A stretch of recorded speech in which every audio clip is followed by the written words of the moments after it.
Let's do it.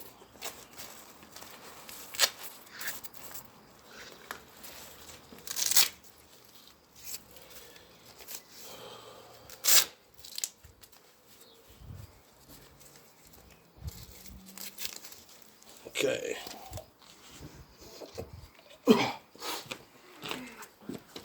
Okay.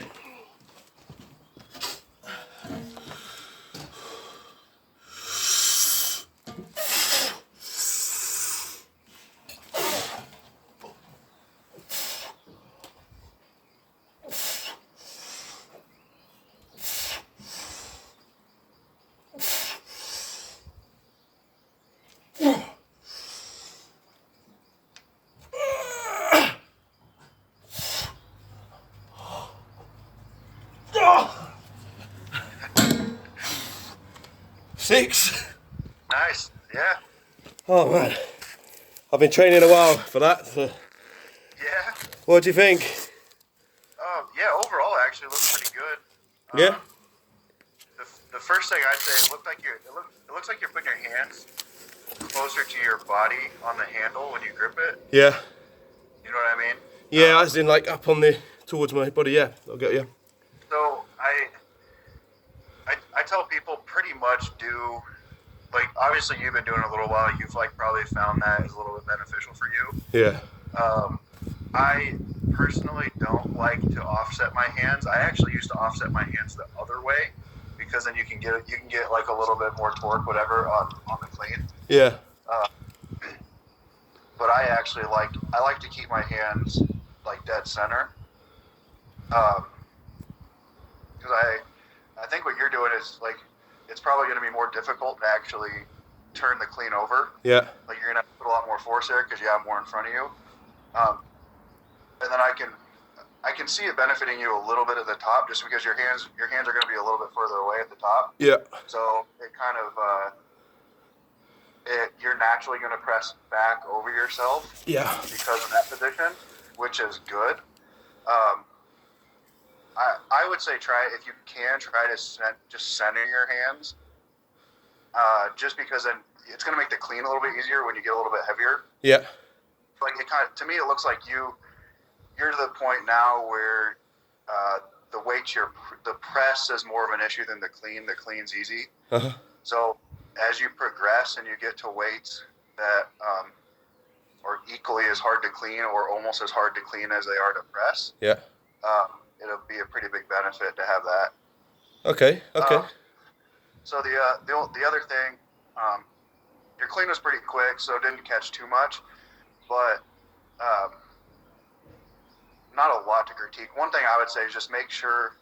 I think it's a really good cue when you pick the log up to actually stand all the way upright before you drop back under it. Okay. It really gets your hips under the log better. Yeah. And then just drive your hips forward, but you did a good job of that. And then the other thing, just like real quick glance, it looked like I would just like really put an emphasis on bracing once you have it up and when you're pressing. Yeah. Kind of like two reasons. Obviously, like you need a really strong base, but then you actually can't get really good scat mobility. Yeah.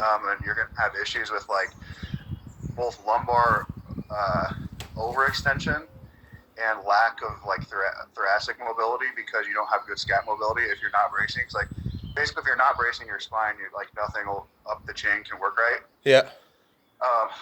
So again, like once you get heavier, you're going to have a lot more solid rack position. Yeah.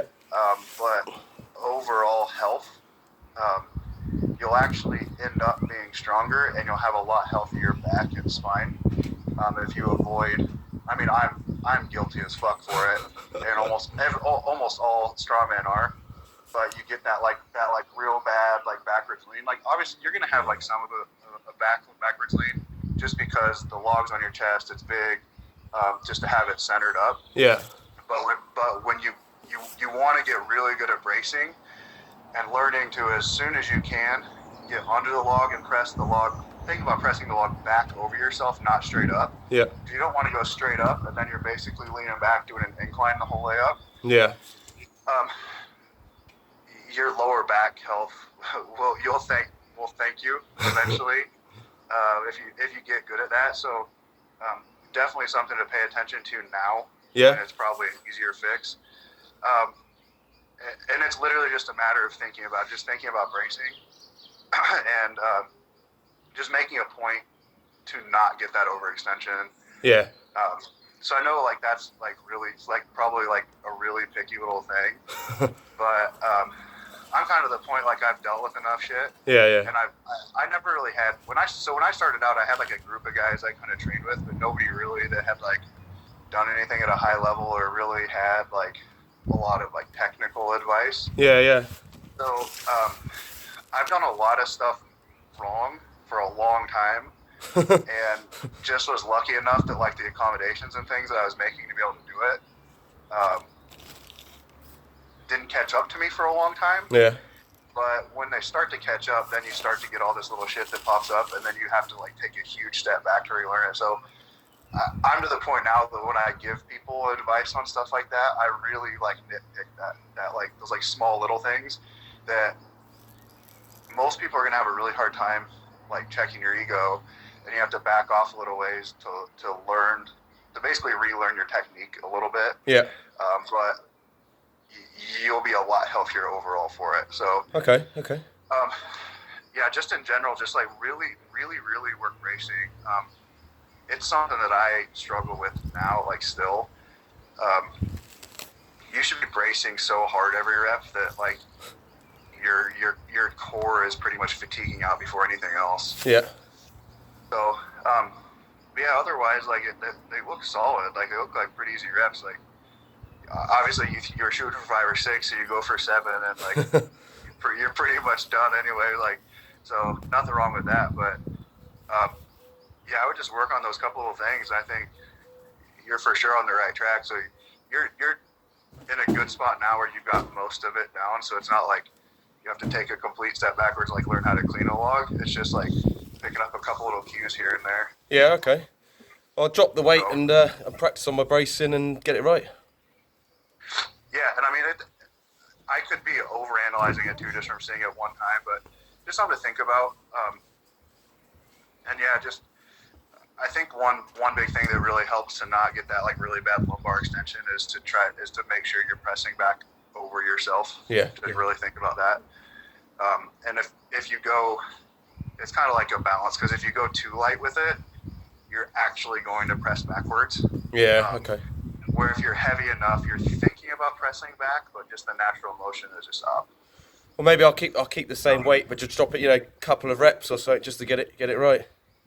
Yeah, and it absolutely won't hurt anything. It'd be good practice to do, some like doubles or even singles, and just to get, because then you're gonna get that much more practice cleaning too. Yeah. Okay.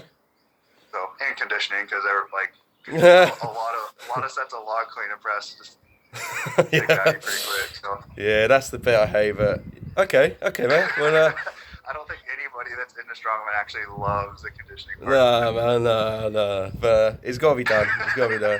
I've got to say, mate, you say this is your basement. This is a gym in the basement, yeah?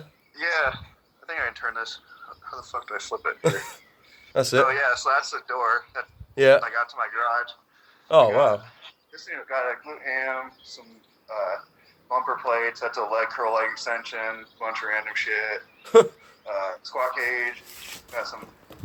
Got like that big race strap and stuff hanging. So I've got a safety bar on there. Yeah. And actually,